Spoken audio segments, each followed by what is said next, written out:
Welcome everyone to Chirping Zebras, episode 88, the David Pasternak episode. Mark Riley alongside Gino Bender Jr. coming to you from Lovell Arena on the campus of Lovell Academy, and we'll get into more of that in a little bit. Right off the hop, we want to thank our sponsors, the Referees Crease, one-stop shop for all your refereeing needs, training, payroll, assigning, they do it all. We also want to thank Damon Financial LLC. For over 24 years, Damon Financial has helped families and business owners grow and protect their wealth with clear, trusted strategies. From retirement planning and investments to tax-efficient solutions, they deliver no-nonsense advice focused on your goals. Call 508-321-2101 today to schedule your meeting with Damon Financial or visit them at damonfinancial.com. We also want to thank Townsend Hockey, our buddy Graham Townsend and his hockey school, and we'll hear more about that in a little bit. And want to remind you to like and subscribe on YouTube. Smash the like and subscribe button, as the kids say. Also follow us on all the social medias, the Instagram, the Facebook, and of course, the TikTok. Thank you, Gino. Billy Jaffe, last episode. I mean, what a guy. Oh, he was awesome. Just great hockey guy. You know, yeah. loves talking hockey. Like just his insight on youth hockey, everything else. It was awesome to have him on. I didn't know I didn't realize he was an official. Yeah, I didn't realize that either. Linesman. Yeah. Yeah, and I that wasn't in his yearbook bio. No, that wasn't in his Wikipedia either. Yeah. No. So we got to get a Wikipedia. I've been trying to figure out how to get a Wikipedia. I want one for the Zebras and also for myself. I want to. Yeah, just I'll be the other guy. I just need validation. Well, you're the assistant coach. You're wearing your white pine. I am wearing my white pines. Yes, we filmed here at the Lovell Rink. Yeah. Yep. With Pat Shea, our buddy. Absolutely. If you haven't checked out Full Ride on YouTube, you definitely should. Home of the Bucks. That's my famous line. Yeah. That was your big line. That's my big line. Yeah. And in the room. It was right the only over line there. I had. Well, you had a few. You nailed every one of them. Yeah, I just had to repeat what you said. It was pretty easy. Well, it was a good thing you didn't have to read. Yeah. Or memorize anything like I did. I had the big speech. You did that. So you were in all the episodes but one, right? Yeah, I was in all the first four, and then the fifth one they cut me out because they had the frat boys in there. Oh, that was good. They knew that you don't put me near frat boys. No. It wouldn't be a good thing. No. But yeah, if you haven't checked out Full Ride, you need to. Yep. But I do want to talk about the Lovell Rink facility. How gorgeous this place. They got 3 sheets here. They got a gym. They got the bar upstairs. The whole thing. Yeah. Golf simulator, bowling alley. They run the Stop a Goaltending out of here as well, which my daughter goes to once a week. And so I'll be here again tonight. But just want to thank Tim and Joe for having us here today and be able to tape. So this was awesome. Yeah, this place is amazing. The dorms. I mean, they have kids from everywhere. Alaska. Yep. They have kids from Europe.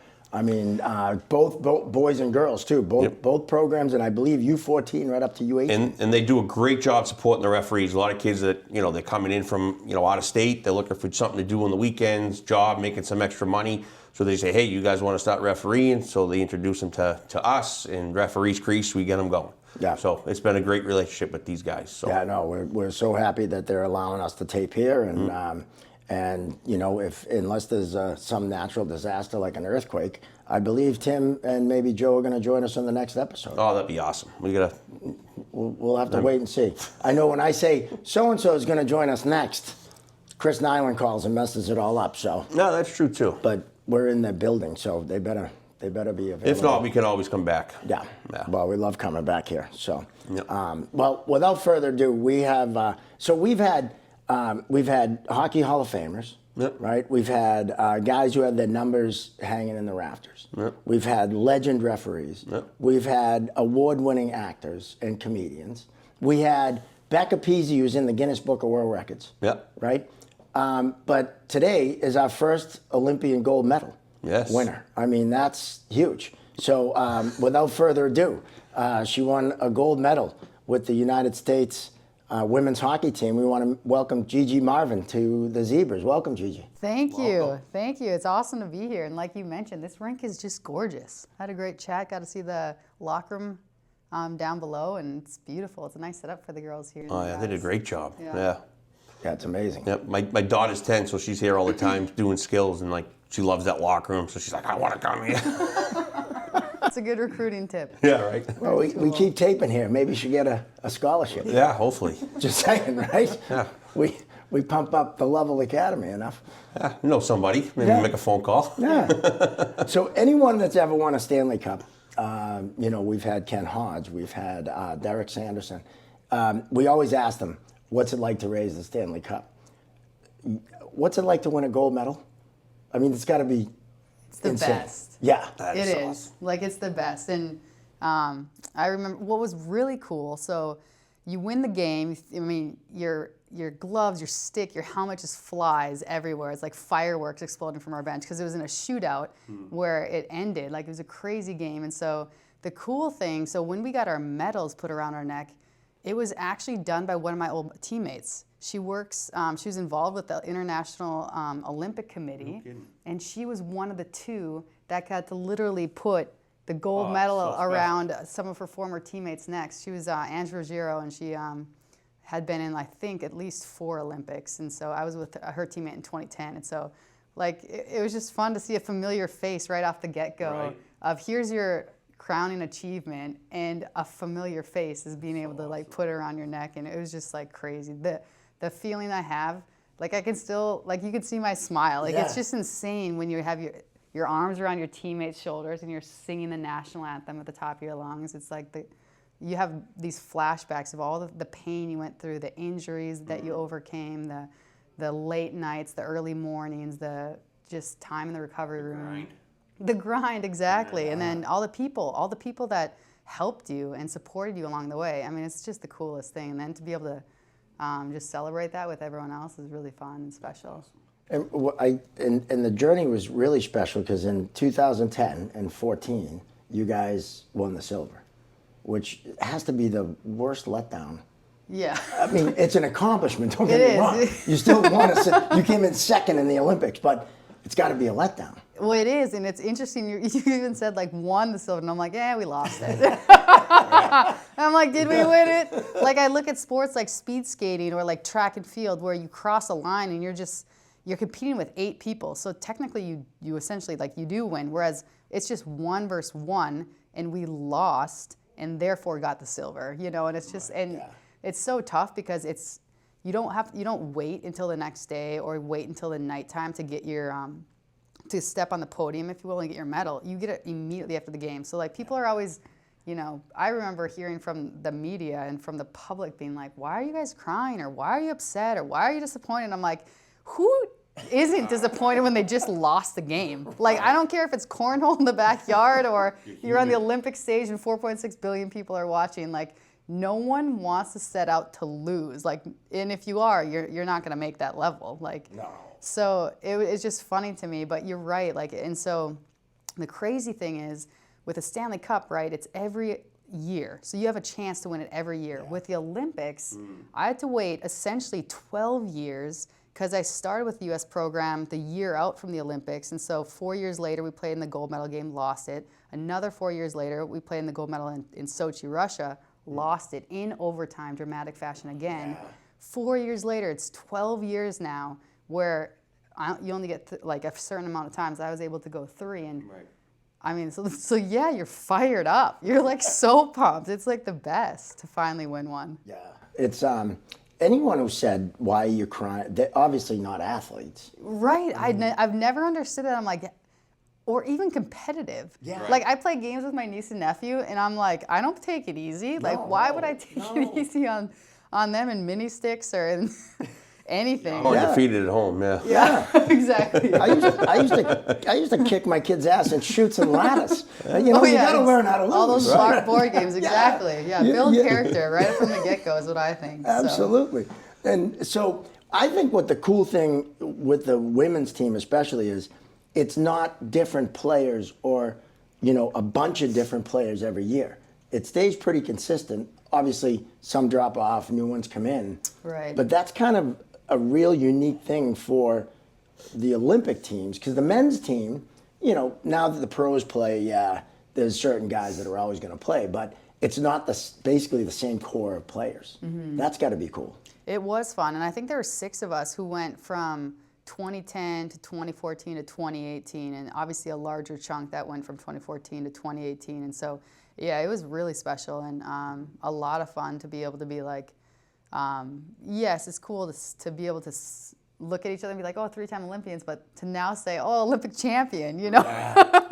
It's just like, finally, we were really grateful and like so pumped, and it was such a sick game. I mean, you can't get better than that. Like, it wasn't just a game and then overtime and then a shootout. It went to extra people in the shootout. Like, it was such a great experience. And it seems like U.S. and Canada, the women's teams, it's like a great rival. Boston, Montreal. Like, there is true, I don't want to say hatred because you know each other and all that, but when that puck is dropped, it's over. You are not friends. No. And it's like, I mean, just, it's on. And that's what I love about it. I love watching that rivalry that's just so intense. And it's like you can, you know, because in pro sports now, it seems like everyone's friends, especially in like basketball and baseball. Yeah. You know, hockey in the playoffs, definitely not. But, you know, that's the cool part about it is it's like we want to destroy you. Yeah. Because, you know, you're the enemy. You know, afterwards, it'll be fine. But I just love that. Yeah, and it's so cool because I don't know, like, I would assume most people think this way, but like you want your opponent to play their best because it brings out the best in you. Right. And I loved playing Canada because they are good. Like they're very good, skilled team that brought out the best in our games. Literally, I think there was some stat, I might butcher it, but 7 of the 8 gold medal games in World Championships or the Olympics for a certain time period was literally 1 goal, decided by 1 goal. Yeah. And so many of those went into overtime. They were awesome, always awesome games to watch. Yeah, you can't go wrong watching it's a like US-Canada game. Yeah, you cannot not miss that game. Yeah. Like that's the game you tune in for. But I mean, women's hockey in general is awesome to watch. I mean, the competitive nature, the physicality of it now, and you know, you see the bean pot, you see all the fans coming for that, and the electric, you know, how electric it is, and it's great to see. Like I love it. But I've always said, and I've coached boys and girls. My daughter played from 3 all the way up to 19. One, I'd rather coach girls because they actually listen. Boys are stupid. All right, let's be honest. You tell a boy to do something, by the 7th time, they go, wow, that worked, coach. And the girls go out and do it the next shift, and you're like, thank you. Yeah. But I've always said the women's game is more pure in that they're not out there, and it's become a lot more physical now, but they're not out there trying to kill each other like you know, a lot of the idiot boys are doing, especially at the younger ages. And that's what I've always liked about it because it's, you know, it's more skill, it's more, you know, systems, and it's not let's go out and try to run people through the boards, and that's how we're going to set up our win. Right. It's interesting, and I always I kind of compared a little bit, and you guys can tell me your thoughts on it, but it's almost like international men's hockey.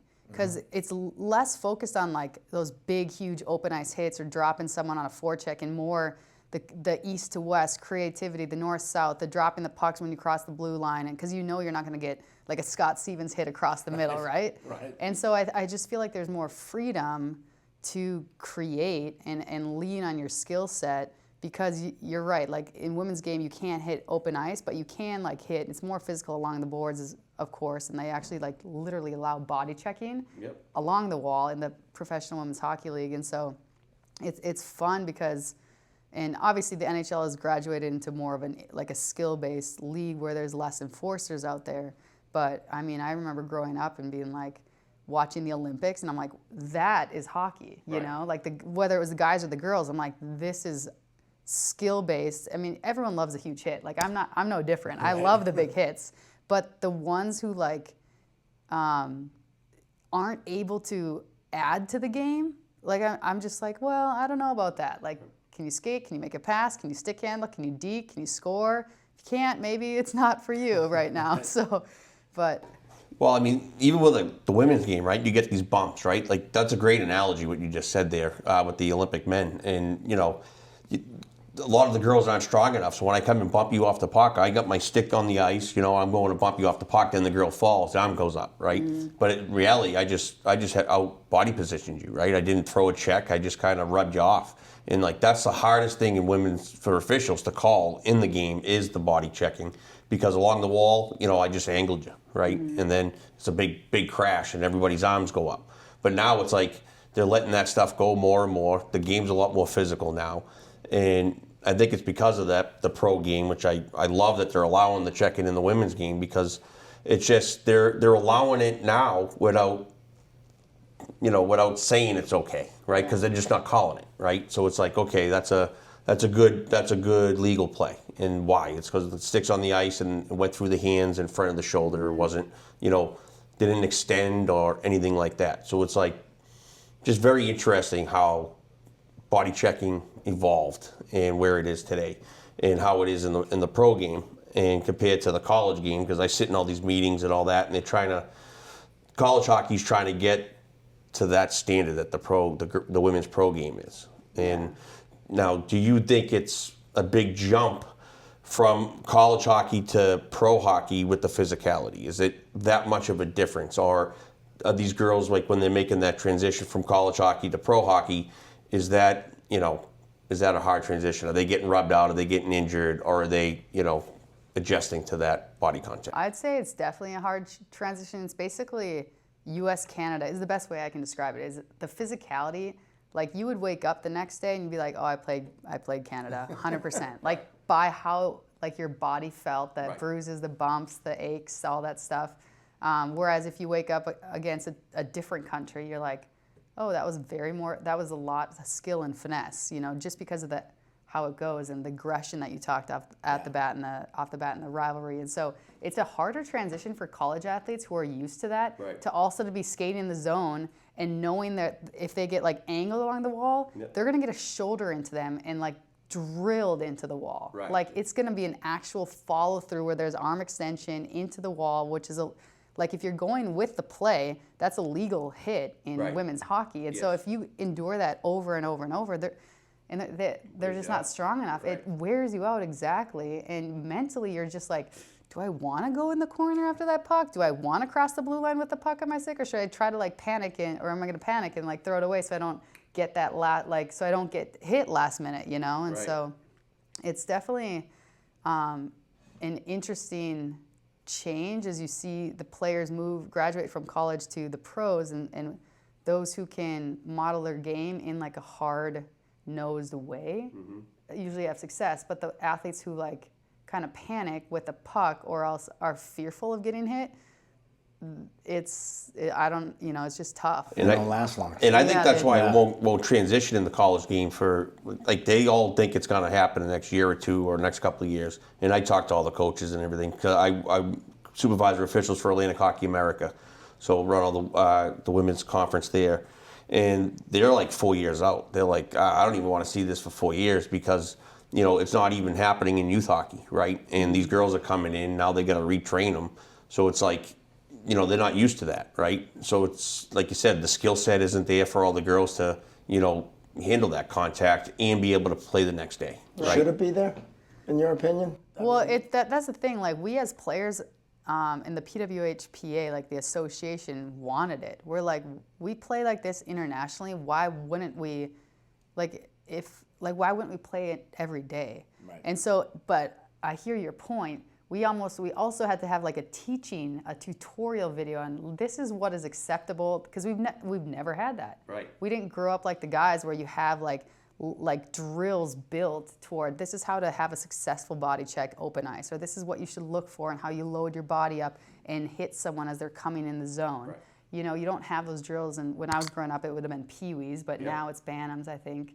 And so yes, I agree, I don't want to have that conversation because we have to teach them. But at the same point, if the kid's good enough, they're going to make the PWHL. They're going to have to learn it anyways. Right. Why not be the best at what you're why not plan for the future by being the best at it right now? Right. And start playing that. But so I hear both sides. But in my mind, if can't you just change from the top down? But I understand why some in the youth organization maybe don't want to put that in yet, or in the college ranks don't want to put that in yet. But you already see it in the international stage and the professional stage, and so it's just a matter of how long, I guess. I'm seeing it now in all the games anyway. Penn State plays very physical, right? They're top 5, 6 in the country, and they play very physical. And the other teams, they're physical, but it's not. I don't know if it's because they're bigger, faster, stronger, or what it is, right? But just their games just tend to be a little bit more physical than others. And then you see the other ones, they're more extension with the sticks and that kind of stuff, and it's more obvious. So like I think if like you played in the WCHA, that league's very physical compared to all the other conferences, right? So like I always reach out to their supervisor, Greg Shepard, and ask him. Shep, He's the best. Love He Shep. is, isn't he? He's the best. He's great. So like I reach out to him, he's like, that's just a bump, Junior. We're moving on. That's not a penalty. So it's like, all right, fine. Now I know where the line is, and because because they want it. They don't want penalty. Nobody wants penalties called all day long. They just want to know where the line is. Mm-hmm. I think, and to go to the officiating side, a lot of guys struggle officiating the women because they don't know what's a good play and what's not a good play. I tell the guys, because I've done it for a while and I coached it, if they make a play on the puck and there's body contact, that's fine. It's when they don't attempt to play the puck and just go through the body. Now you have a check. But that's difficult to kind of decipher in real time if you're not used to that, if you're not kind of able to decipher that in a split second. And that's how I've always officiated women's hockey. I love my daughter, I think she led the league in penalties every year. She was a real strong skater, so people would bounce off her, she'd get penalties. But she played with the boys up until a certain point, and she loved the physical part of the game. So it's like, there's acceptability, and then there's over the line. Like anything in any sport. But I think I wouldn't mind seeing it introduced at the U16 level. I mean, it's kind of similar to Banthams in the sense that their age, it's appropriate age, and if they learn it all the way up, when they get to college, it's not, holy shit, we're getting drilled every 2 seconds. There's got to be a start somewhere, so that's not a good well, and I just think think about what the individual skills you're learning. Like, it's not just hitting, it's puck protection. Yep. It's lower body strength, your upper body ability to, absolve, or take a... Yeah, absorb a hit. Absorb a hit, Yeah. yes. Absorb a hit and not, crumble. And not, like what you're saying, just boom, hit, and you're off, you're on the ice, and you're out of the play. Right. But, can you take it and, lead into it almost and do a reverse contact, hit? Right. Or, put the pressure back on them and cause them to fall almost, And so I'm just you don't see, I guess what's coming to my mind is a power forward. Right.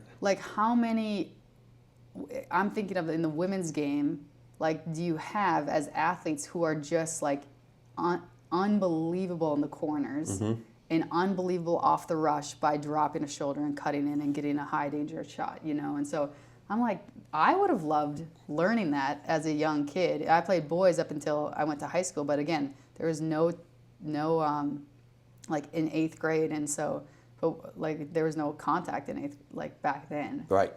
So but I just think of wow, that would have been super helpful from a learning and adding to your game standpoint of just being better overall. Because the biggest thing that you always hear is oh, well, they're not bracing for the hit, or they're not expected to be hit, so that's why they went into the boards hard, right?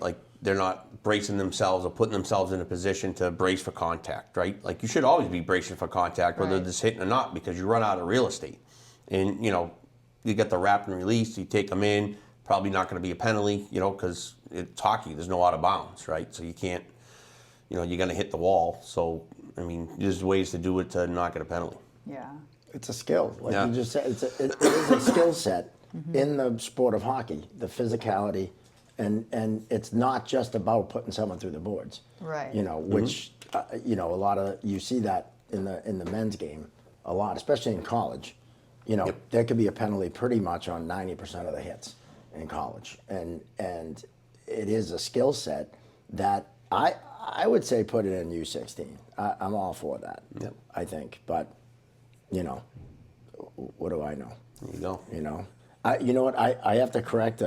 I forgot to mention AOA Studios at the beginning of our episode, and Mike is here from AOA on site, and we have been in the studio for a while, and I always thank them even though we're on line. Yeah. So that was in my head. So I gotta give a shout out to AOA Studios. They're the best. Up in Beverly. You mentioned back, yeah, I read somewhere you had a little problem with TJ Oshie at one point when you were younger. Is that a rumor or is that true?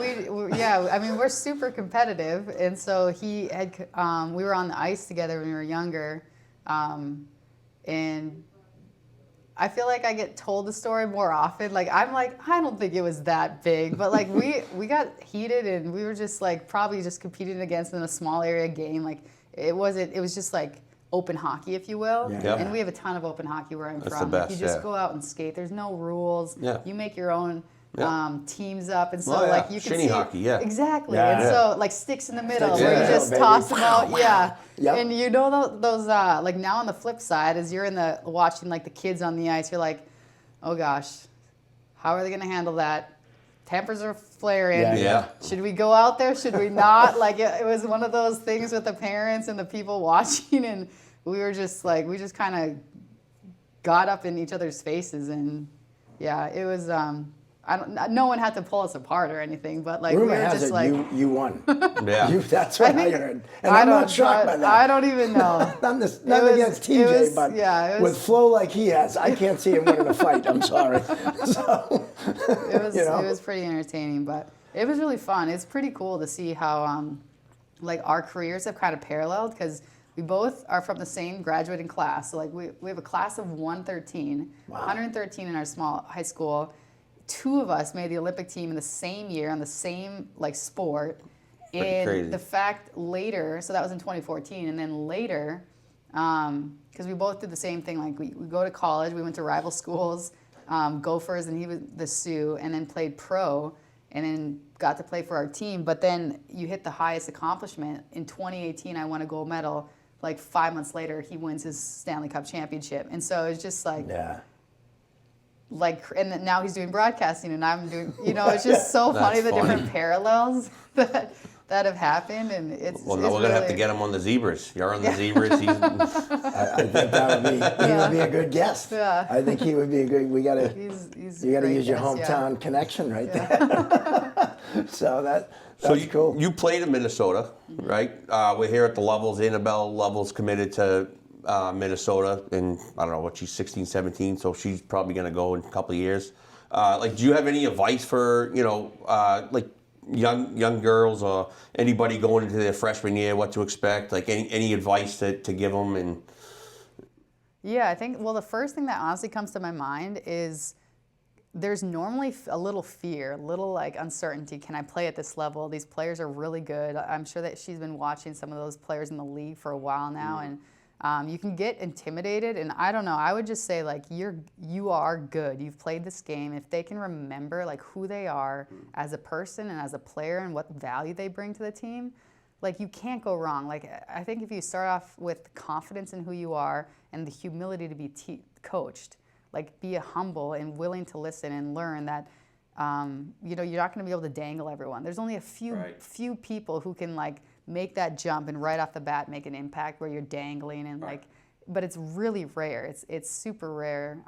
And so like to not get discouraged early on if like say things aren't going your way, but to be teachable and humble and be like, Coach, how can I improve? How can I get better? Ask your teammates like who have been there, done that. Like how can I feel more at home or more at peace while I compete? Because I just think that, so if she's recruited by you, like in my mind, I'm like, well, she's good. right.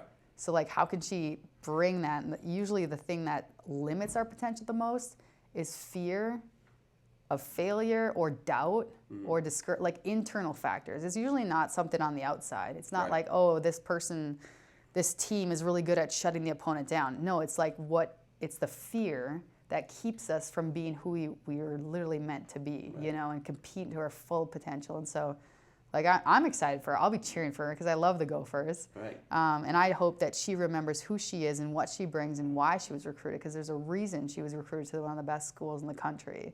And to just play with that mindset. If she has that kind of mindset, like a dominant one that believes in herself and one that's humble, I mean, she can go super far. I love that answer because like he's going to do a read for Graham Townsend in a minute. Like he was one of the highly recruited, athletes coming in, the highest recruited athletes coming out. So like when he went to RPI, like he struggled his freshman year, and like he really had a hard time getting adjusted. and like all that pressure about, oh, you're supposed to be this big stud, you're supposed to be the guy, you were number one, and he wasn't producing. So like he, got down on himself and didn't, like you said, didn't have that confidence and to continue. So like, I just thought that, parallel. There's definitely a parallel too with officiating. Yes. I mean, you just described what a successful referee or linesman official has to have. You have to have that confidence, no question. But you have to be humble, because those guys that are cocky and act like asses out in the ice, they don't succeed, and they're not, well, unless they're Canadian, and then they can get hired anywhere.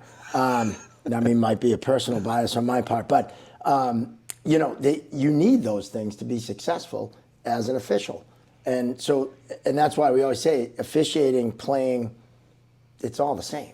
I mean, it's the same sport, obviously, but it's really the qualities you need to be successful are applicable, and they're applicable in life. Let's be honest, right? 100%. I mean, no matter what you're doing, you need to have those characteristics, and you learn them in hockey. Matter of fact, let's do that read right now. Here you go. It talks about that. Townsend Hockey does do that. I got to pull it up here. I should have had it ready, but I got it right here. So at Townsend Hockey, they don't just build great hockey players, they build great people with discipline, respect, leadership. On the ice and off, they train character, they grow confidence, and they inspire a lifelong love of the game. Because at Townsend Hockey, it's not just about the scoreboard, it's about who you become. They build teammates, leaders, young people with heart, grit, and integrity, because they know that the lessons learned on the ice, discipline, respect, resilience, are the same ones that shape strong character in life. At Townsend Hockey, they don't just develop great hockey players, they develop great people. Townsend Hockey, join them and become more than just a player, become your best self. Townsend Hockey, practice until you get it right, practice until you can't get it wrong. Find out more information from townsendhockey.com. And we want to thank Graham Townsend for being such a supporter and a former guest on the show. So all those things we just talked about, they learn that. Now you have a hockey school as well. I do, yeah. I've run it since I was in college. So this will be the 19th summer that I've done it. Wow. It's so fun. It's for boys and girls, because that's how I grew up. I was always with the guys and the girls, and for kids as young as 3, and then I have groups as old as high school. And so it's my favorite time of the summer. Like, I love going back. It's in Minnesota. Yeah. There's a couple times like I'll travel. So I ran a Faith in Hockey camp in Alaska last May. And then did one in South Dakota as well. And so I travel a little bit, but most, like, the center point is my hockey camp is in Minnesota, which is the best for me, because we live on the lake. So I get to go and play hockey, teach kids, have a blast, and then once that's over, I can go on the lake and water ski and jet ski and do all the fun things. Oh, that's awesome. Yeah, Summer's the best. Yeah, summer is the best. Yeah. Right? What's the name of it? It's Rink Rat 19 Hockey School. Love it. Yeah. So check that out. Rink Rat 19 Hockey School. Correct, yes. Awesome. Now, Alaska, where in Alaska did you run it? We went to Fairbanks. Oh, wow. Okay. Yeah. Cool. Yeah, it was beautiful. It was a lot of fun. Alaska's stupid beautiful. Yeah. I went there last summer, and I still marvel at what I saw. Yes. I mean, it's just incredible. Absolutely incredible. Yeah. Yeah, it was insane. Like, and it's just crazy. Like, I landed, I had a red eye, I'm sure, but I landed at maybe midnight. And I was like, oh, you can see everything. Like, the sun is still kind of hanging out. Oh, it's wild, isn't it? And then, like, it went down, but, like, for a bit. It's like dusk, and then it was dusk, and then all of a sudden it came back again at, like, maybe 3 hours later. I was like, this is fascinating, but it was so fun. We had such a great time, and we hiked a little bit too, and I mean, to your point, you look outside and you're just like in awe. Like, this cool kind of nature is phenomenal. I worked the Coast League. I was up there midwinter, and then the playoffs. You're up there in like the May, like you see all the the sun's up till you walk out, and it's still light out. It's like weird after the game. Yeah. Seriously, the most incredible place I've ever been. Mm-hmm. I mean, all right, Aruba's pretty nice too, but I mean, nice.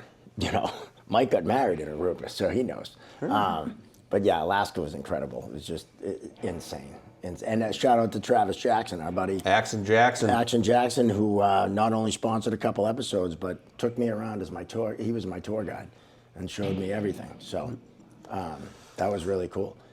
Now, well, go ahead. No, I was just going to ask her if she have interesting interactions with officials. What's your take on referees? Now, you got to send me the video because we're going to play the video. That's right. Sorry. I told Gino about this. It's the best. I mean, you just absolutely truck the referee. And that was in the Olympics, right? It was the Olympics. We were playing in the Olympics, and my third one. And I was in center in that one. I played a couple different positions over my career, but we're in our D zone. So I'm doing like the low, slow center swing, right? Yeah. The puck is going from my D to my winger, and so obviously the puck's coming to me. Well, I have my right eye looking, and then my like peripherals.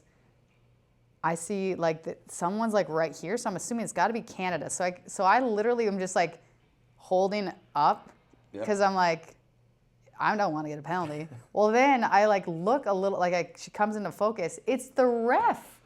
So I fully extend because I'm like, this is unbelievable. We're a solid 12 feet off the boards. Like we're in the play right now. Right. Like. Get out of the way. What is happening right now? I love when you showed it to me. You're like, why is she there? Why? It was so funny. And so but I forgot about it because it's in the heat of the moment. Like, well, I get done, I go to my phone and everyone. Oh, it's all over, right? Well, because it was also used as, you know how they I'm blanking on the word, but like fade out to go to commercial break. Yeah. That was the go-to fade out, like, or fade back in. Right. Like, welcome back to the game. There's a picture of me just dropping a ref, like slow-mo, just like exploding with my arms forward, and her just going like this. And I was just, like, my mom still dies laughing about it. Like, I never wore equipment. All I wore was shin pads, and elbow pads, really. That's it. Like, so, like, if you fell or if I got hit in my legs or anything, or hips, like, it hurt. Yeah. Like anytime, but very rare did I fall. No. Yeah, I got videos. Clearly out of position. Mm-hmm. Clearly not where she's supposed to be. If she's way off the wall like that, I would suggest she should be on the wall, which is something Gino and I tend to have a little different opinion. There's times to be off the wall. There's times to be on the wall. You got to be connected to play. This is not a time to be off the wall. No, that was. But that video was pretty outstanding. That's awesome. But so outside of running her over, like, did you get along with them? I know in the Olympics, some of them don't even speak English, right? Because they got to come from everywhere. I have teammates, like anyone who has teammates, like, who are so good at chirping. Right. I have never been a chirper. I'm like, they don't even speak my language, so what's the point of even saying anything to them? But it was so funny listening to my teammates who just had the best comments to say. That's awesome. Like, Oh, that's funny. I get a kick out of some of them. I'm like, and I'm like, they don't even understand what you're saying, but you're making me laugh, so thank you. Sometimes it's for you and not them. Right. So, to get the team going. Yeah. Well, I grew up and I was a ref myself when I was younger. Like, I ref the mini mites, the mites, the peewees up until probably maybe 10th grade I stopped. I forget how old I was when I stopped, but ever since I was doing that, I was like, listen, they're human. Oh, yeah. They are so human, but it doesn't stop me every once in a while when, like, someone either got in my way in that position, that time, or, like, I'm not, like, I can admit if they made a bad call, I'd, like, be like, oh, we have to ice the puck. Great. Where's the ref? Where's the ref? How do I shoot this so it goes right by the ref's head or something like that, There's how my mind works. We got to get back at him. What was he thinking, blowing the whistle on us and costing us a penalty? But no, for the most part, like, I rated it and I'm like, I know what it was like to ref, and everyone's yelling at you. Like, that's the thing. Yeah, right. No one is on your team, like, as a ref. There's no one who's cheering for the ref. No. I call it death by 1,000 paper cuts. Like, you're getting it from all angles. Like, even like my mother's yelling at me when I'm up there. Yeah. I can see that. Yeah. My father used to say the referees ruin every sport. Yeah. And he even said it. He came to watch me in Wheeling in a playoff game. And they went to triple overtime, second longest game in East Coast League history. I couldn't walk by the end of it. And he was like, I'm like, what'd you think? He goes, you guys ruin every sport. I was like, Yeah, you should have called a penalty in overtime. You ended. I called one in the first one in the second one. I did. I called 2 penalties. I worked with Evgeny, the Russian that came over in a playoff game. We went to triple overtime in Manchester, and he was calling penalties left and right. And like we couldn't even. He had no problem calling penalties. I was like, all right, so we're doing it. So like we had a ton of penalties in overtime. Still went triple. Wow. Yeah. That's crazy. Yeah. I was like, he's trying to get out of here. Speaking of Russia, what was it like to play in Russia? A little crazy, but overall it was awesome. Just because it's the Olympics, like. Yeah. I mean, if the Olympics weren't there, like I don't know how it would have felt. But you're competing, knowing that your family's in the stands, like everyone's watching back home. It was so cool, and it was so unique in Russia because, like I mentioned earlier, TJ had made that team, and I can't even tell you how much it felt like high school because, in high school, like both high school teams practice after school, and so like you literally walk back to the other rink or vice versa, and you see them skating, like, and so I would skate at like the Bolshoi Ice Dome, and then he'd be skating at like Sheba, I think is what the other rink was called, and like you just like cross paths and I'm like, am I back in high school right now? Or like you'd see each other in the cafeteria and him and David Backus would walk by and be like, see you, Gigi, going to the rink. And I'm like are we in Warroad? Like, why are there so many people here? It's a tiny town, It was just really special and unique, and to have our families there and to have friends and there as well. Like it was a really special Olympics for me and my family, and obviously our hometown, because they got to cheer for both teams so thoroughly because they just had like Warroad kids on both teams, but it was crazy. And I think because it was Russia, like we weren't allowed to really go anywhere else. I was like going to say, probably you get wouldn't. to go. it was just stay Off in the the Olympic village? Village, like Really? just stay there. And so we're like, okay, well it really is a secluded, isolated event, and we'll just hang out. Yeah. Just with our Team USA contingent. So There you go. yeah. Were you able to go watch some of the other sports and stuff? Yeah, we went. So when our competition was over, we went to the mountains and would watch like the mountain sports. I remember watching. We watched figure skating, which is like impressive, like how they can like launch themselves up and spin and land so effortlessly. Speed skating's crazy. Yep. Like it's so cool watching them like fly around the corner, knowing that they could wipe out at any point, and like those blades are just I don't know how they skate in those. right. Yeah, and so it's all those different things were a lot of. We went curling. We watched curling. That's cool. It was just. I got like, hooked on curling. I Right? loved. Well, I had no idea what the hell was going on. Yeah. But man, I got into curling. I love the It's so curling. interesting, and so I didn't know this, but we went to the curling match that they won the gold medal in 2018. Yeah. After we won our games, we were there, and so we were all like cheering, losing our minds, getting excited. But then we realized pretty quickly, like they have softball cheers. Like, do you guys remember softball cheers? Where yeah, it's like, yes, they do, yeah. I coached my Yeah. daughter played, Yeah, so so it's probably like the stuck worst in your things. brain. Oh my God. Well, so Brutal. it's the same thing. They would Yeah. get up and they do these like chanty cheers, and that's just how it was. And we were like, wait, what? What is? Whereas we're like losing our minds, so excited, cheering over one thing, but they have like actual sayings and little. We're like, we can't compete. I don't know what to That's do with wild. this one, but it was really fun because they had such an epic game to win the gold medal. But Yeah, curling. I don't get it, but I've always wanted to try it. yeah. I'd want to be a sweeper. I don't think I could go down that position and let the stone go. I'd be throwing it like a bowling ball. But I wouldn't mind giving a sweep. Yeah. You know, Turn one of these rinks into a curling event. a lot of the rinks have They them on there. Yeah, right? right. Like a lot of them do. Yeah. And they, apparently they have like curling Tuesdays or something. I don't know. They got a bar here. Why not? Curling Tuesdays. You're good. I'm sure curling drunk might be an interesting thing to do. I'd like to see you do that. Yeah, let's do it. Get you all banged up and throwing stones. I usually sit here and have one. My daughter does the skills here, so yeah, why not? Shocking. So the pro hockey, women's pro hockey, because you're our first women's pro hockey player on. I mean, which is really cool.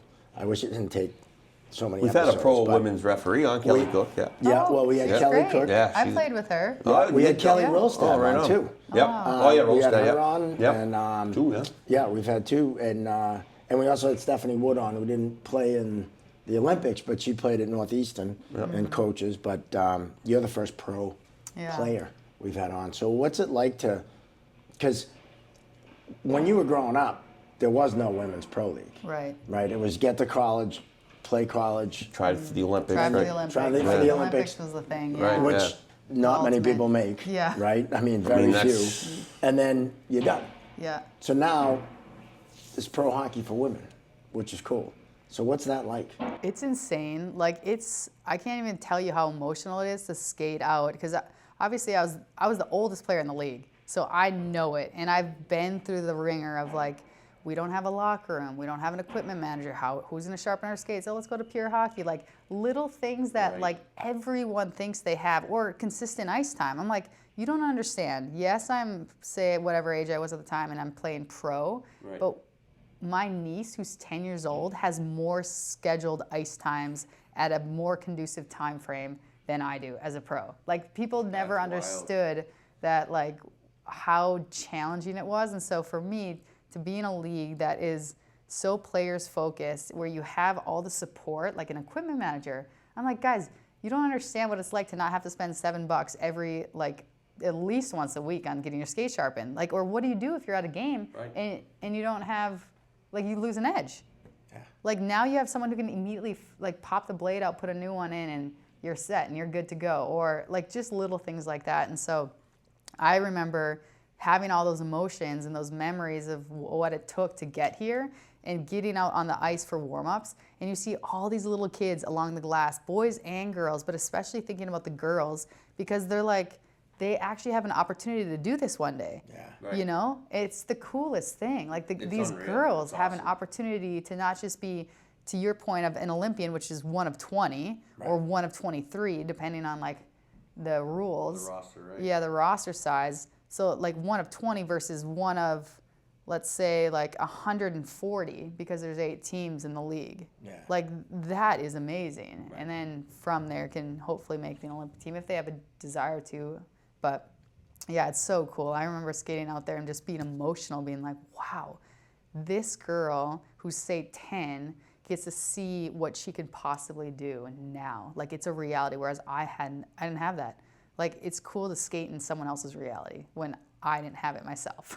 I have 2 daughters, you know, and my youngest one's in hockey, and it's like I love that you paved the way for the young generation to, you know, have that opportunity. And it's like you just kind of see it, like, you know, you go to the rink and it's just like the boys are like very competition. Everybody's so elite and all this kind of crap, and they're trying to go D1 and then boom, all the way to the pros.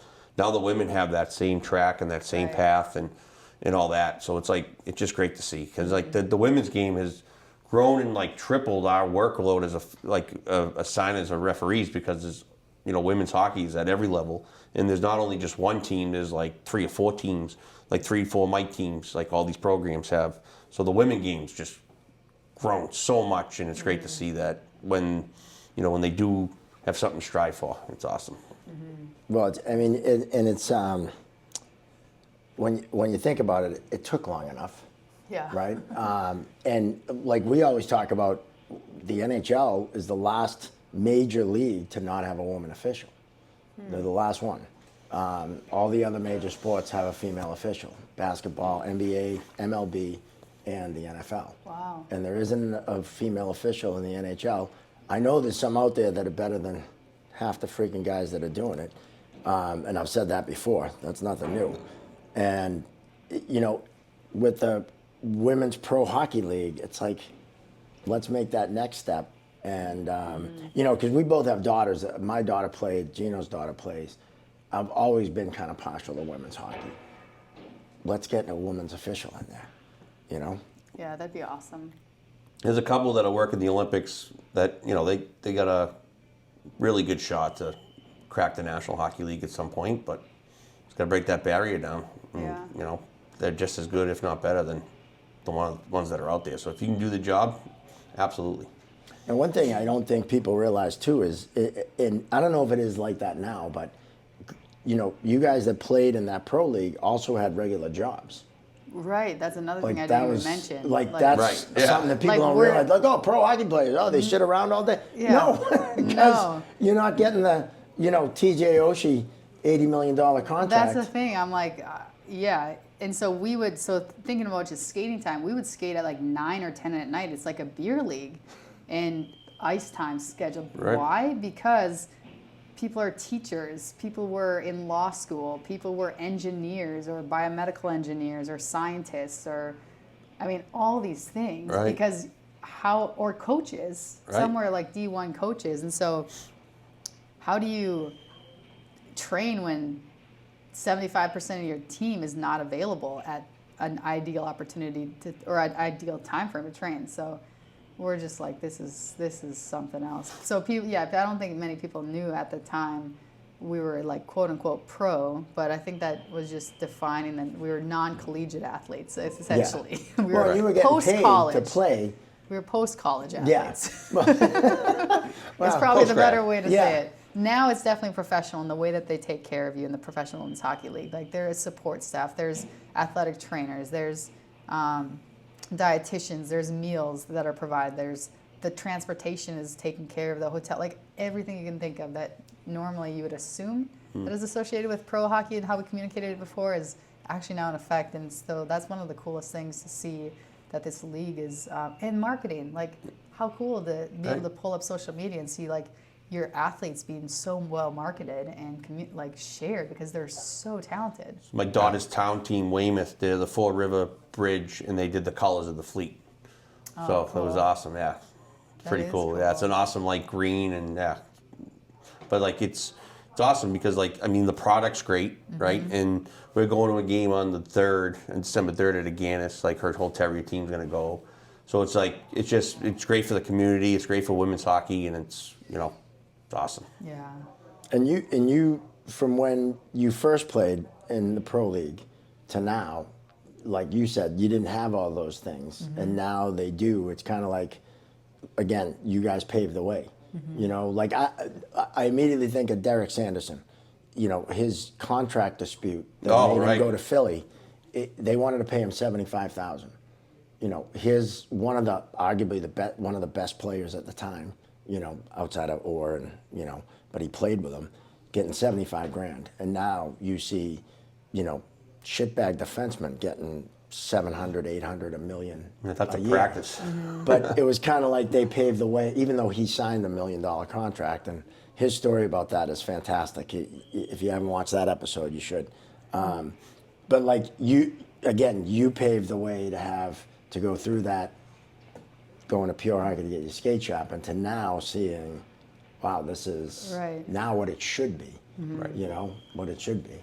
Yeah, it's pretty cool. It's really cool to think I reflect on my cousins or my 10-year-old niece Ava, and if she wants to or if she's has the God-given ability to pursue this dream, it'll be 10 years more developed by the time she's able to even compete, and how it's only going to go up after that. It's it's pretty cool. Where do you think it's headed? Do you think that it'll get to the point where right now there's 8 teams? Would that double in 10 years and maybe you have 16 teams? Would it be something where, they're making the money to be, just play hockey and not worry about kind of putting food on the table with other stuff?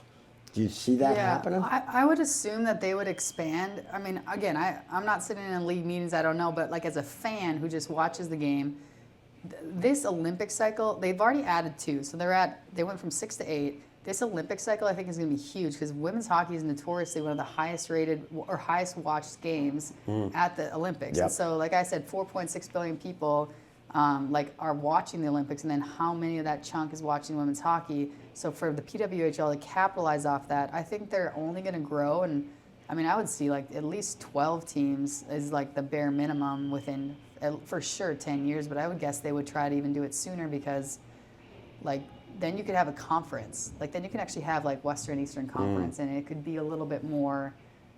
Not to say it's not a league now, but I don't know. You think of conferences and playoffs and legitimate all those things that go into it, and so Yeah, I haven't thought about like as far as how many teams could be there by year 10, say, but I definitely am like, 12 is a good number. I think they would like to expand Original 6. as quickly as they can. Right? Yeah. NHL started with 6 teams. Yeah, and then they just kept expanding as they went. So I like the fact that, there used to be the 2 leagues, and I think they were kind of working against each other, and now there's the 1 league, right. which I think was the right way to go. Yeah, it's hard when you have competing leagues because you have great players in both that either people aren't seeing ever because they don't ever come down to the other side, they don't cross the border, or like the marketing funding is totally divided. And so now it's all in one space, all like Canadian, like European, American, whoever you are, we're gonna market you and we're gonna like invite our fans to come and watch you. And so I really, I think they're doing a great job. It's so cool to see. Oh, now you say like the Women's Olympics, the hockey is the most watched. Do you think that's because it's really every 4 years?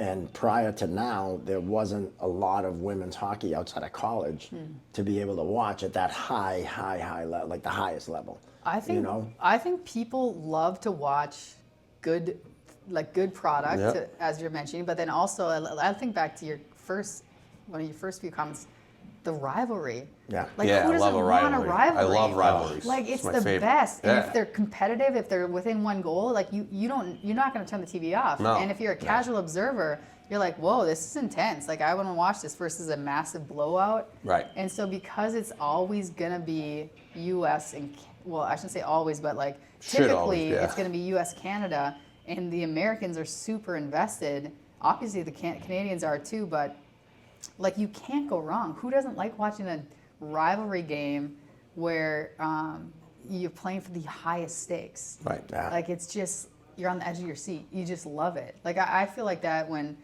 I watch any U.S. Canada, but when they're good and you see them competing against each other or different sports and other teams too, right. you want to tune in and you find yourself either hating on one team and cheering on another team, or feeling like you're neutral, but then you got to take a team and you just pick a team because of you're invested now and you're emotional roller coaster kind of you're saying. Then you get pissed off of that team because they just cheap shot at somebody. Yeah, now you're like, I'm for this team now. So as of this taping, just this past Sunday, the Chiefs played the Bills in the NFL. Oh yeah. I hate both. Yeah. And then you're like, you want the Chiefs to win because it helps the Patriots with Buffalo in the division. Right. But you I hate the Chiefs. freaking hate the Chiefs. And so you want Buffalo. Right. And so I'm sitting there going, I really don't care who wins, but God, I hate everyone. You know, but I'm watching because it's such you're a hooked, and it was such a good game. Yeah. You didn't know it was going to win at the end. It literally took to the last Hail Mary, Yeah. right? Mhm. Before you figured out, Buffalo's taking this one. Yep. But it's similar in the sense that, what's the other international team? Canada and U.S. are definitely the top teams, bar none. But is it Sweden? Is it Russia? I would say is it Finland? And Okay. Switzerland is probably up there. Czech, Yep. for sure. The Czech Republic or Czechia. Those 3. Yeah. And now a lot of the players that play for those countries, are they over here playing in college and then going on to the PWHL? I would say most of them stay over there, but there are a handful of them in America, or in the PWHL, I should say, competing. But yeah, it seems like they have their league's pretty established. They've actually played over there for a while. I was going to say, they have a women's pro league over Yeah, there. and there's a Swedish pro league, and so they I would assume they just enjoy being at home and playing. Yeah. So, which is understandable. Imagine moving to a new country, don't speak the language maybe, how challenging that might be for 6 months, for a year hockey season. But so I'm not mad that their best aren't here, or maybe half their best aren't here. I'm like, it makes sense. You have an established league, play, and then hopefully, at some point, everyone's gonna migrate. The best will play. Yeah, exactly. Well, and as it grows and gets more popular and bigger and more financed, it'll attract those players to come over and play against the best against the best on best. So I think that's probably the future. Yeah. I would hope. I'm sure. Who's the best player you ever played against? Ooh, played against? Then it would Or have... with? Who's the GOAT of women's hockey in your mind? Well, I mean, that's such a good question. I feel like there's generations. I'm going to have to go back with like Chrissy Wendell and Natalie Darwitz because that's who I grew up playing against or playing with, but watching. And like they set the bar of like, whoa, that's what an athlete can do. I think players like Brianna Decker were insanely good. Casey Bellamy, she's a local kid. She was one of the best defenders I've ever seen, like competing. And then you have players like Hillary Knight and Poulin who are still playing. Like I know Hillary's going to her 5th Olympics, and then you have Poulin who's going to her. I'm pretty sure it's also her 5th Olympics. Wow. And it's so like she's so good. Like I remember the first time. There's few times where I remember seeing another player for the first time, and it was her in, I think it was Hämeenlinna, Finland at a World Championships, and the way that she escaped out of a corner, the way that she protected the puck, kind of we were talking about like the physicality needed in order to add to your skill level, like to take a check or a hit, if you will. I'm like, her edge work reminded me of Sidney Crosby. Like it was 09, like they just won a cup or about to win a cup, and he's phenomenal, right? And everyone was talking about him and all his attributes, and I was just like, who is this young player for Canada? Like they're so, I just remember having that thought, like watching the game as we like either were leaving the building to go to our hotel or else coming in the building, and I was just like, this is, she's like insanely talented, and it's crazy she's still doing it. Like here we are however many years later, and she's still competing at the highest level. She leads the PWHL in overall points over the 2 seasons. I mean, it's just, so consistent. Has never had a down even couple games, I feel like, stretch. Like, I don't think there's ever been even a 5-game stretch where you're like, you don't notice her on the ice. It's that lasting commit. It was same with Hillary, like that lasting success and like effect on the game is pretty impressive. And not just being out there hanging on. Yeah, like Being out there being so an producing, impact player. Right. Yeah, it's so cool. Like Yager. Yeah, he scores The no matter Yager. no matter how old he is. He's like 50-something. Yeah. I think he might play till 60. Yeah. I don't think he knows anything. I don't think if he left he'll the never game, quit. he'd die. I Like love he's one of that. those guys, you Yeah. know? If he retires, he's done. Because he has no idea what else to do. Right. You know? You see those every now and then on NHL.com, those headlines that say, well, Yager pushed his Hall of Fame induction year a year back because he played in a game or he played in another game, so he can't be nominated in this year. And That's so funny. Yeah. You don't even think of that. I mean, he'll have to go in posthumously or whatever they call it. Yeah. He'll die on the ice and then they'll put him in. There you go. Hopefully that doesn't happen, but I've always loved He was the Yager. best. yeah, he's You know? amazing. He's another guy who has the low center of gravity that could just explode out of turns or like like the power forward that could drive his hip in and no one could stop him. No, Like you're not he was knocking going to him the over. net and dinking someone or shooting someone or doing something to put the puck in the net. They played with Lemieux. Like, think of that team they had. Yeah. With Kevin Stevens, former guest on the show. That team was just loaded. Loaded. You know, Paul Coffey. I mean, they had, you know what I mean? Like, their goalie was Barrasso? Barrasso. Tommy Yeah. Barrasso. Tommy Barrasso, in the height of his career. I mean, you know, if not for Lemieux's injuries, I think that team, you know, and Lemieux would have went down even, you know, as I told Mario, he's the 3rd best player ever, you know. How's the U.S. team this year? They'll be good. They'll be good? They'll be good, yeah. That's the thing, there's like no drop off. I feel like if anything, they're just getting better. Getting better. Which is so fun. And How about the young kids coming in? They got a good young group? they do. I feel like Layla Edwards out of Wisconsin and then Abby Murphy out of Minnesota. Abby Murphy, yeah. She's really good. She's a pain in the ass, but she's really good. She's great, yeah. She's always someone who will keep you on the front edge of your seat. Yep. Whether for like fighting or like chirping or just Did you see that Ohio value. State game a couple weeks ago? Oh yeah. I came through, Chef set that over. I was like, oh boy. I got to work tonight, pal. Sorry. Yeah. That was a war.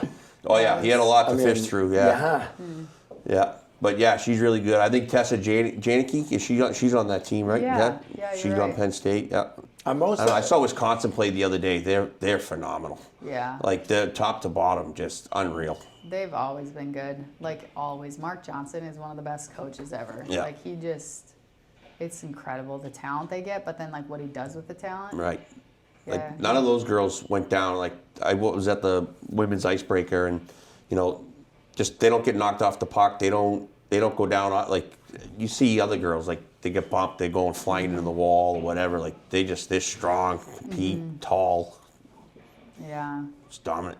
So do you think it'll be U.S. Canada again? Yes. Yeah. Yeah. Definitely. So who are you picking? America. Red, white, and blue for sure. I wore the sweatshirt I specifically. know, it's awesome. Because I have a USA one, but I thought that was too on the nose. So I wore this for Straight. you. And I love it. So of course we're going for the U.S. I mean, Yeah. Who was the best coach you played for? And what do you think what makes a good coach? Because I will say, coaching girls and boys, completely different. Because the psychological part of it is different. Yeah. You can't, yell and scream, not because they're more emotional or whatever, but it's just the way they take in information is different than the boys. And I had to learn that because it's different. So what do you think makes a good coach, and who is the one you were like, if I coach, I want to be like that? I feel like I had a couple. Like as far as like mentally, it was actually one of my softball coaches in high school. Like his ability to mentally have you engaged in the game and think a couple steps ahead. Because I was shortstop, and so you always have to know the next play. But he would train us as athletes, like in the infield or in the like all 9 of us out there in the field. Okay, if there's a pop fly to right field and there's a runner on second and third, where's the ball going? Who's the cutoff person? What are you doing with it? Like before the even play comes, like he's yelling this out and you have to answer him quickly. And so I'm like, that has translated so much for me as an athlete to be the best in the Olympics. Like taking a face-off. Well, what happens if you lose the face-off? Like where are you going? Are they left-handed or are they right-handed on the draw? You know what I'm saying? Like you break down all the analytics so you're thinking a couple steps ahead and you're ready for it. So I really appreciated that as a high school coach who's already like, I'm going to challenge these girls. They're young, but I'm going to challenge them to think the game at a faster level. So I love that. But I also loved, I had great college coaches. I went to the U. I also loved my coach here with the PWHL, Courtney Kessel. She it seemed like she just had a way. She was so knowledgeable and had an ability to break down the opponent in a very digestible way to teach you and then create drills in order to reattack those weaknesses that we were coming against. So if they have tighter gap, they're really good in the gap, but they're not very good pivoting. We'd practice neutral zone in tight and how to get around them, how to utilize the boards or how to utilize the space behind them in order to, because we knew they couldn't pivot and turn and keep up with us. Right. So little things like that. And she was super holistic as a coach. Yeah. And so maybe that's more the second answer to your question of how do you coach I don't know if it's a girl or coach a boy, if it's different. It's definitely different how they are different. I would say I think the coaches that are successful are the ones that don't necessarily force people into the box, but allow them to have the space to be who they are within structure. I think of Blake. You remember Blake Wheeler? Everyone wanted. Oh, you're huge. You're big, strong. Be a power forward. Be a power forward. And they tried to fit him into this tiny little spot, and he had no. He's so much more than that. Right. Let him play to his strengths. And so I feel like if you're a coach who just wants to take athletes and make them into what you are, say Saban. Also, he was phenomenal defensively and running the ball. Well, then it switched. All college football switched, and they became very pass heavy, right? Yeah. Did he just say, nope, we're playing my system? No, he said, all right, let's change the rules. Let's play to our strengths. Let's recruit some other players. Let's let them play to their strengths and create a framework, of course, but not force them to be something they're not. And so I just really respect coaches who are strong enough in their identity to allow certain things to change. Yeah. Without their fundamental thing to change. They're just saying, hey, you're a really great player, we're going to give you some leeway because I want you to play how you play, but this is how you can do it in my system, or my system's not working, so let's change it. You know, like they're not tied to their system. So I really respect coaches who are able to find success over, like Mark Johnson has success over decades with a variety of changing cultures, or like Saban too. Like how much success did he have? It's just crazy. Like when you're like humble, like you know you're good, and you're not, but you're not arrogant about it. You're like humble and willing to like change and adapt, and allow your players to be their best self within your structure. Especially where athletes now are so much different than athletes 10, big time. even 10, but 15, 20 The years ago. information's so much different. Information's different, and also, you know, Technology, you got to everything. coddle them a little bit more now. You know, they're a little more sensitive. They're a little more emotional. We're aware of, and that's not a negative, we're aware of the mental health aspect. We're aware of, you know, what they might be going through or how it's affecting their game. Where back in the day, it was like, you do this or, you know, you're not playing or whatever. I think of Bill Belichick, you know, his way of doing things worked 20 years ago, but not so much now. Right. And maybe that's why he struggled a little bit towards the end with the Patriots. Not to say he's not the best coach ever in the NFL, he is. But, you know, he had to set in his ways. And I think Mike Vrabel, that's why he's so successful, because he knows how to kind of handle the player of today and the egos and the emotion and whatnot. And it's just interesting. Like, I think of Bruce Cassidy, you know, he's more hardcore. And that kind of is what, unfortunately, got him out of Boston, which I still think that was the start of their, you know, downturn. But That's another podcast. well, no, I'm just, we're talking coaching. That's what came to mind. No, it's funny. You know? No, but I do love how you brought up softball and playing softball, and how you got something like out of that, right? Just playing a different sport that can translate into hockey. And I don't think athletes nowadays, I think they're so one sport focused. It's like, it's crazy. Yeah, what do you think of that? I The don't whole agree with it. specialized I things. don't It's understand horrible. it. I'm like I think of, so I gave the softball reference. I love water skiing. Can you imagine like the core strength and stability you need in order to water ski and cut like I slalom? Right. It's a I love slalom doing ski. that. I Or almost worked at tennis. SeaWorld as a show skier. Oh, I nice. did, out of college. I had it So all you set up. know, yeah. And I it's- didn't do it. I should have. It's insane. It's so good. It's Yeah. so good for you. You think of tennis. Like, how good is tennis for you? Like the lower body, like agility work, the strength, the endurance, the hand-eye coordination, but the core. Right. Like just your ability to like, I mean, it's the same movement as shooting a like. a puck, Yeah, exactly. And so like I could go down the list, and not only that, but like it gives your body a break. So if I'm stuck in a hunched position skating, and then I am upright running and sprinting bases or water skiing, like Right.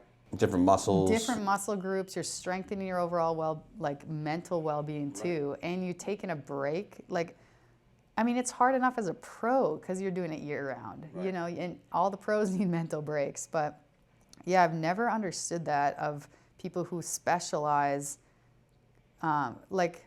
Yeah, I'm really grateful for this, but I don't know if you guys do this with your kids, but my dad was, like, you could tell, okay, Gigi, hockey's probably going to be your sport. Yeah. But he was like, in the summer, you just pick 2 things, 2 hockey events, that's it. You're not going full time, you're not going to every single weekend, you're not, why? Because family matters, the cabin matters, the lake time matters, this, like, all these other things matter. Right. And so I picked 2 things. I wish more people. And that was my summer. I had the best summers. Right. And people are like, didn't you get scared of flying behind? I go, no, that's what the winter's for. Like, and it's not as if I'm not training. Like I played travel softball. I was training my mind, and I can apply that. I was training my body. I like, people fall into the fear of falling behind too easily. And I'm like, your kids' wealth and health and like overall well-being, it matters. Yeah. And do you want to come in drained, or do you want to come in fully fired up and ready for the season, because it's going to change how you practice and compete. Your intensity level is going to be higher. Your focus and your intentionality is going to be on point. Right, you'll And be so- hungry. Like, my daughter didn't skate like basically the whole month of August, right? Maybe once, but like when she came to the rink, she was like, "Oh, I'm Let's excited." go, yeah. Right. It's So like, ju- "Oh, we're back." I think Yeah. it's every sport now. We talked about it last episode with Billy Jaffe, that like too many I mean, it's all about money, right? And it's all about these Oh, it's clubs big business. and Oh, yeah. you know, all that stuff. But it's not just hockey. Right. You know, you play softball, they expect you to be on a tournament team all summer, play fall ball, you got to train in the winter, and it's like, where's the time to build your athleticism to play other sports? And you're from Minnesota. I just thought of this. High school hockey here used to be huge, and now it's not. It's, you know, all about junior programs, club teams, all that bullshit. Minnesota still has that high school hockey in Minnesota. It's awesome. It's the I best. wish we had it here. Why is that? Why is Minnesota so, and I'm not saying Minnesota is the best hockey state. Well, they I'll are. say that. I'll say that.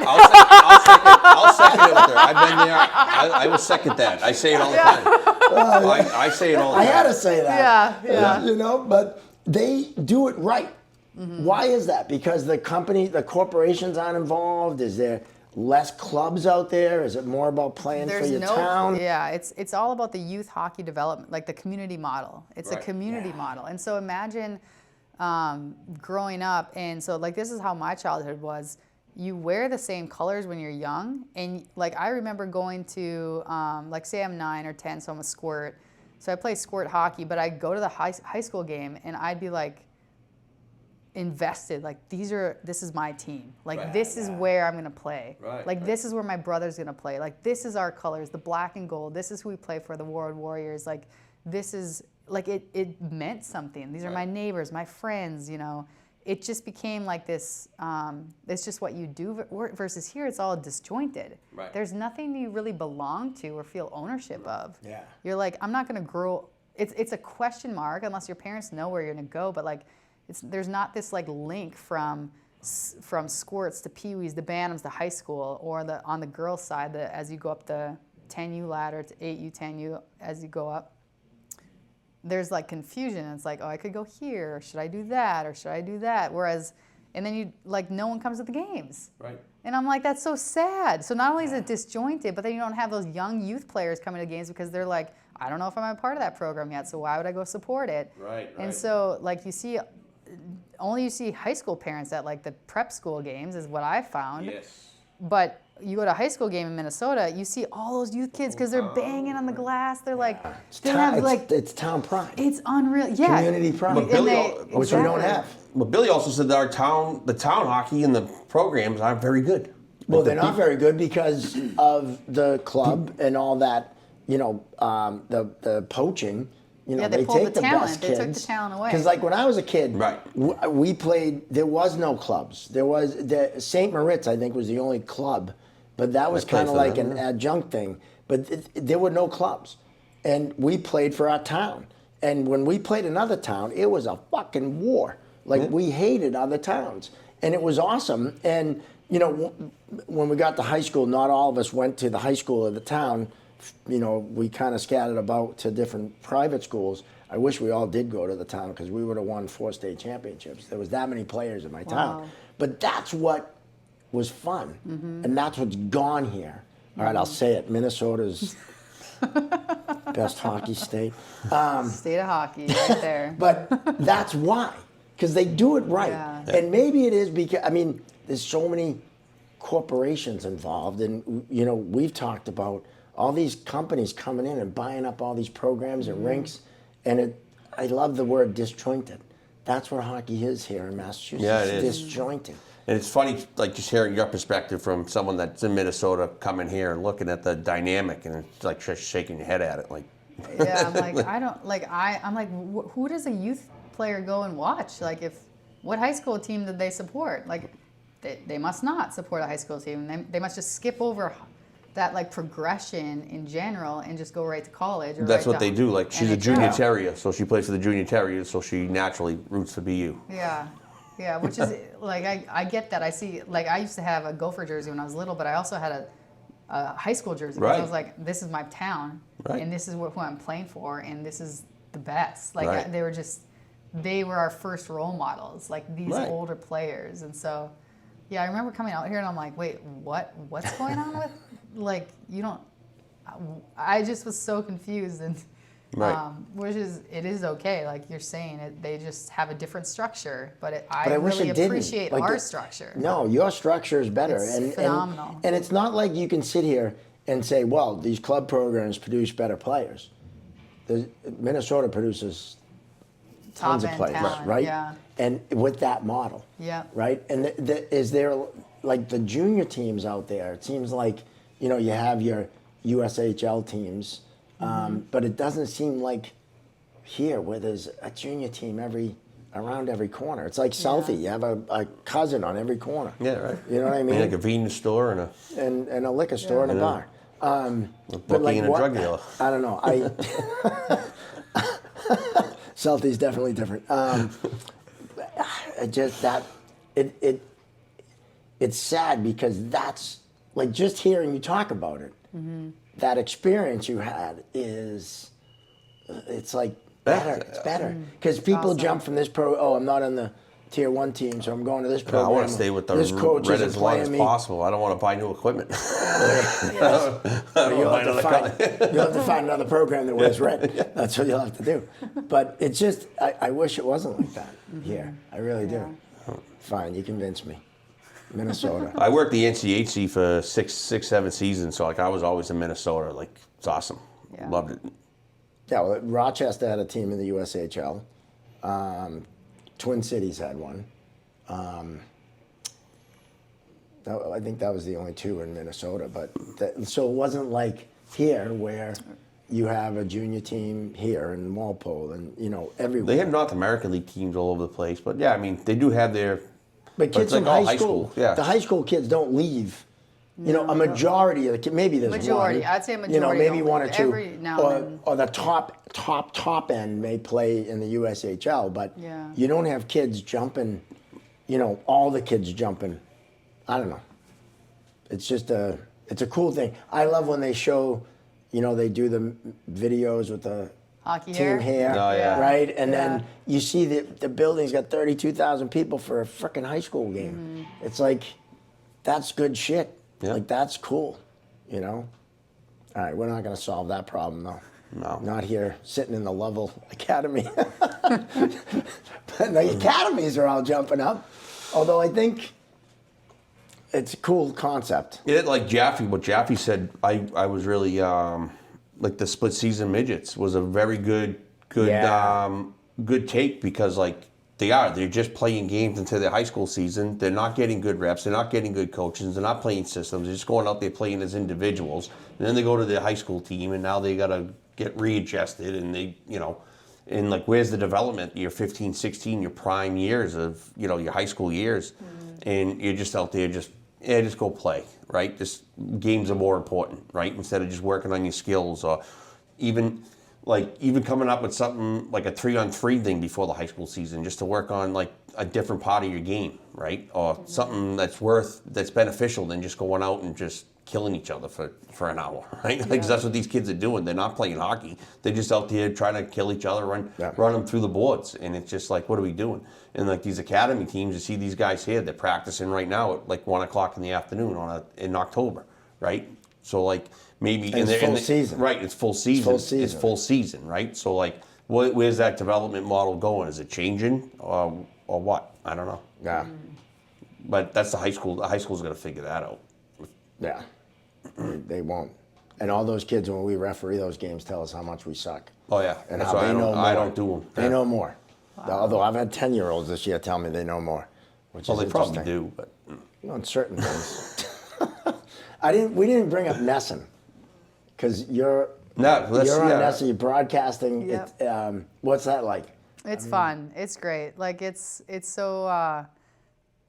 I enjoy. It's fun to talk about hockey and talk about the game, and obviously it's best when the teams you cover are winning. But every team goes through like a down spurt every now and then, and so it's still enjoyable because the athletes are so good. And so this year I'll be able to talk about the Bruins. We had a couple games with the Bruins, and then with the PWHL with the Fleet, and so. Yeah, it should be a lot of fun. you never, like, you're live, so you never know what's going to come out of your mouth. So sometimes it's a little scary. Yeah. And right. sometimes you're like, wait, I got nothing for this. But no, it's really enjoyable, and I really enjoy the people that I get to share the desk with. They've been nothing but kind to welcome me on, and yeah, I'm looking forward to the season starting for me. But I was thinking of like the PWHL. Right. And are you doing more color commentary in between? Yeah, so I'll do, so for the Bruins, it'll be like the pre and post game, like the intermission shows. And then for the PWHL, it'll be all the color commentary during the game. Right. And so it's kind of fun to get a mix of both. I just really enjoy talking hockey and learning from other people as well. But like, it's fun too to be able to like, hopefully connect with the fans and explain why these athletes are so good at what they do. I don't know, I always love that. I was that kid who grew up, and right when I woke up, I'd watch SportsCenter. So I'd be like Stuart Scott, Dan Patrick, Linda Cohn. I'd be like all these people, and then go to school probably late most of my time. But because I just wanted to watch that last little highlight or that last little clip that they had before I turned the TV off and went to school. But it's really fun to be able to do that job now. Is that what? Did you see yourself going into that role, broadcasting? Yeah, well, yeah. Like I wanted to be on SportsCenter, and then like So when did I like, went to school for television sportscasting. that's so cool. Yeah, and so Never it happened. was really fun to dream about. But I love sports, and I love that ability to communicate about the game, and the broadcasting just kind of fell in my lap, and I'm excited about it. Yeah, very cool. Yeah, I went to school to be Mike Lynch, Channel 5. You wouldn't remember. I don't even know if you remember. I remember Mike Lynch. Mike Lynch, Bob Lobel, Yeah. one of the big sportscasters in Boston with the big, and Gene Levanchi. Gene Levanchi. I wanted to be them, and no one wanted to hire a white Irish Catholic from Boston who looked 14 when I graduated. So here I am, hosting the Chirping Zebras. Here we right? are. Here we are. It all works out. Yep. It all goes full circle. Well, this has been awesome, Gigi. This is so great to have you on and get your perspective and I guess win me over about Minnesota. I feel I've so always said defeated. it. I just, Yeah. it's different vibe out there. Nah. Like, yeah. No, I knew it. I just didn't want to admit it. Now I admitted it. Yeah. No, I can't go back. Nope. No. So, well, we'll look forward to seeing you on NESN. Absolutely. We met it was kind of funny. We met at the Portland Card Show. Yeah. Where we were both celebrities. I was a celebrity. You were an actual celebrity. And so maybe we'll see each other at one of them too. Sounds good. I don't know. Yeah. It was kind of funny. Thanks for having me, guys. Yeah. That was fun. Maybe I'll run into you at PWHL game. Yeah. That'd be awesome. Yeah, I gotta Say go. hello. Maybe I'll go to that one with you. Yeah, December 3rd. What night of the week It's like is a it? Wednesday, I think. Oh, good. So I won't have a show. Yeah, it's the team she skates out for. They're going. So she's a goalie, so she plays Oh, cool. both. So I wanted her to do both as much as Yeah. possible. I was like, only one goalie gets to play at a time. So Yeah, that's as a true. backup. Yeah. Get me a ticket to that. I don't even like the team did it. Oh, all right. Well, I'll get a ticket. Just wear a suit and walk in with the refs. I just like it. I'm supervising the official. Yeah, there you go. That one Walk always in the works. back door, act like you know what you're doing. That one always works. I'm supervising the officials. They're not going to ask for a badge. Right? That's what I'll do. All right. Well, Gigi, thank you so much. Thank you. That's going to wrap it up for episode 88, the David Pasternak episode. Want to thank Lovell Academy Yes. and Lovell Arena, Tim and Joe, for letting us use their space and have a nice rink background. Want to thank AOA Studios, Mike Scarfo, for coming out and doing the live shoot. And if you need to tape anything, go to AOA Studios up in Beverly at the Cumming Center. Also want to thank the Referees Crease, one-stop shop for all your refereeing needs. Also Townsend Hockey and also Damon Financial LLC. You can find them at damonfinancial.com or townsendhockey.com or refscrease.com. I think I covered them all. And of course, you want to go to chirpingzebras.com and get your merch. We got the whole new merch store up. We got all kinds of new stuff, so go check that out for sure.